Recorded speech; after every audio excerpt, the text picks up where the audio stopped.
नमस्कार, मैं डॉक्टर मेघा मित्तल, संवेदना अस्पताल, हुडा सेक्टर नारनौल में स्त्री प्रसूति रोग विशेषज्ञ के रूप में कार्यरत हूँ। आज हम एक इम्पॉर्टेंट टॉपिक, एक गंभीर समस्या आज की तारीख में जो महिलाओं में पाई जाती है, वह है इनफर्टिलिटी यानी कि निसंतानता। इसके विषय में हम आज बात करेंगे। इनफर्टिलिटी का मतलब क्या है? निसंतानता मतलब यदि शादी के बाद रेगुलर संभोग के बाद भी यदि 1 साल तक किसी को बच्चा ना हो तो उसे प्राइमरी इनफर्टिलिटी कहते हैं। और यदि किसी को एक बार बच्चा हो गया है लेकिन उसके बाद 1 साल से ज़्यादा हो गया और बच्चा नहीं हो रहा है तो उसे भी इनफर्टिलिटी कहते हैं। इनफर्टिलिटी के मरीज को यह ध्यान में रखना चाहिए कि उसमें उनके हस्बैंड और वाइफ दोनों को डॉक्टर के पास एक साथ जाना चाहिए और उसमें अपनी डॉक्टर से डिटेल चेकअप होना ज़रूरी है। बिकॉज इनफर्टिलिटी के कई कारण होते हैं।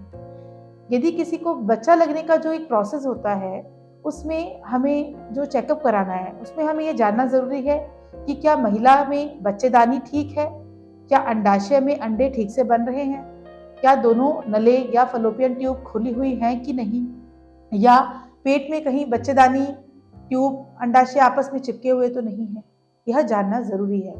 इससे संबंधित हमें सभी जांचें महिलाओं में करानी पड़ेगी। जैसे उसका अल्ट्रासाउंड कराना पड़ेगा, उसके लिए अंडे की जांच करानी पड़ेगी, एचएसजी की जांच से उसकी ट्यूब का चेक करना जरूरी है कि ट्यूब खुली हुई है कि नहीं है, उसे शुगर की बीमारी तो नहीं है, उसे थायराइड की बीमारी तो नहीं है। ये कुछ जरूरी जांचें होती हैं जो महिलाओं में करवानी होती हैं किसी भी इनफर्टिलिटी का ट्रीटमेंट को शुरू करने से पहले। लेकिन इसके साथ साथ जो एक चीज़ हमारे समाज में रह जाती है वह यह है कि साथ ही हस्बैंड का सीमेन एनालिसिस भी उतना ही ज़रूरी है। बिकॉज कई बार फीमेल का सारी जांचें हमने कराई, वो नॉर्मल है, फिर भी बच्चा नहीं लगता।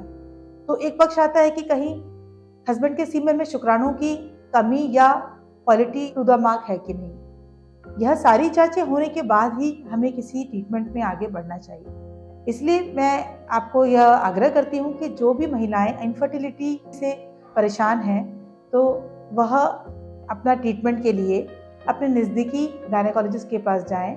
और नारनौल में ये सुविधा लेने के लिए आप संवेदना अस्पताल नारनौल में भी आकर हमसे संपर्क कर सकते हैं। धन्यवाद।